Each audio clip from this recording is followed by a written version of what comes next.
میں نے ایسے لوگ بھی دیکھے ہیں مسجد کی ہمسائیگی میں ہوتے ہیں، نماز کی توفیق نہیں ہوتی۔ بعض اوقات یہ دیکھنے میں آتا ہے کہ کوئی جنازہ ہو جاتا ہے تو ظہر کے بعد جنازہ ہے، عصر کے بعد جنازہ ہے، تو گھر بالکل مسجد کے قریب ہے تو ظہر کے بعد میت اٹھائی جائے گی، تو سب وضو سے ہوتے ہیں، تو نماز کا وقت ہوا تو سب مسجد میں چلے گئے کہ نماز پڑھیں، اس کے بعد جنازہ اٹھائیں گے، اور بے نمازی ادھر ادھر گلیوں میں منہ چھپاتے پھر رہے ہوتے ہیں۔ وضو بھی کیا ہوا ہے رسمن، لیکن مسجد میں جانے کی توفیق نہیں ملتی۔ وہ سمجھتے ہیں ہم نہیں جا رہے، میاں تمہیں کوئی بلا ہی نہیں رہا۔ اتنے بد نصیب ہو، جنازہ بھی تم اللہ کے لیے نہیں پڑھنے آئے، وہ بھی کسی کے دکھلاوے کے لیے آئے۔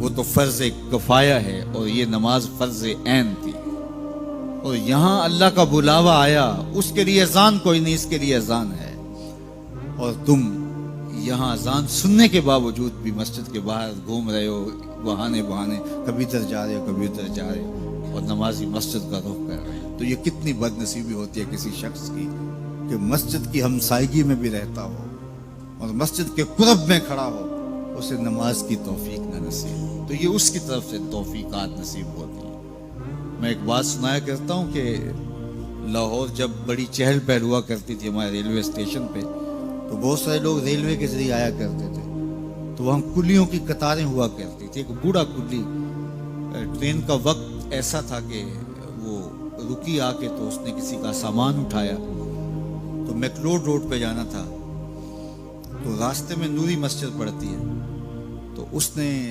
کہا قریب آ کے کہ بابو جی میری نماز عصر رہتی ہے، تو ذرا 2 منٹ کے لیے رکیے، میں نماز پڑھ لوں۔ تو اس نے کہا ٹھیک ہے، سامان رکھا اور بابا جی اندر نماز پڑھنے چلے گئے۔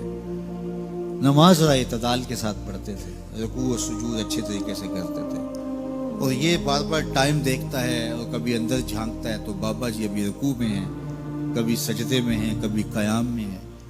یہ کہتا ہے کہ میں عجیب مصیبت میں پھنس گیا کہ بابا جی نماز نہیں چھوڑ رہے۔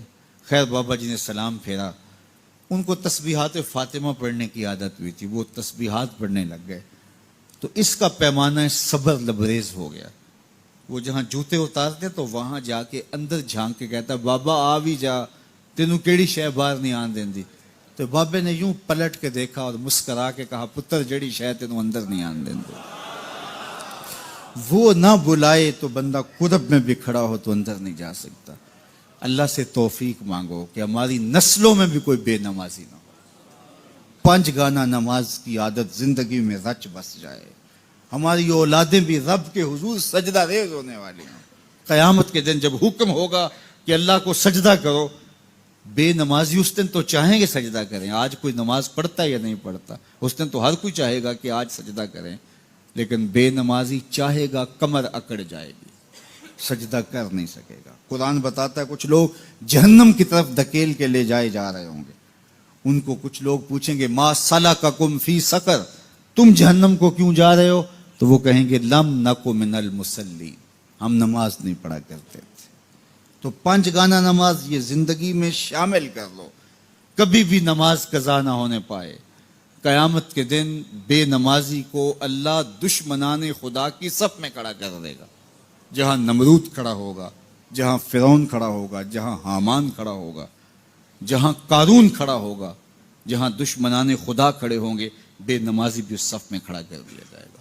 مجھے بتائیے ہم میں سے کوئی بھی یہ گوارہ کرتا ہے کہ حشر کے دن دشمنان خدا کی صف میں کھڑے کر دیے جائیں؟ یا کوئی خاتون یہ گوارہ کرتی ہے کہ رسول اللہ صلی اللہ علیہ وآلہ وسلم کی راہوں میں کانٹے بچھانے والی ام جمیل کے ساتھ کھڑی کر دی جائے؟ تو جب ہم